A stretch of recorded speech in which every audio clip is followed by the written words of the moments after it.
So preparing for Lent. What is Lent? According to the USCCB, Lent is a period of 40 days, sound familiar, of prayer, fasting, and almsgiving, which starts on Ash Wednesday and ends by sundown on Holy Thursday. It's a period of preparation to celebrate the Lord's resurrection on Easter Sunday.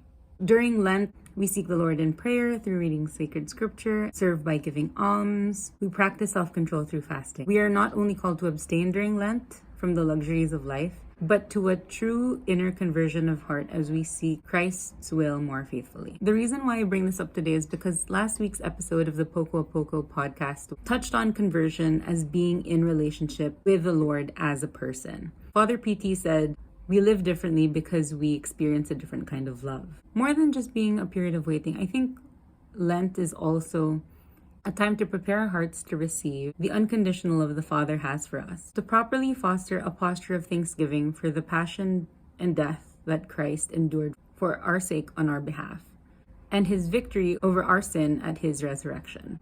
Listening to the series, because it's like 7 parts, it's 8 parts, it's the 7th episode of 8 parts. There's a strong emphasis on Lent being a time to remember that we've been baptized into a relationship with a person, like capital P, who loves us unconditionally, and to live out what it means to be in relationship with that person, with God.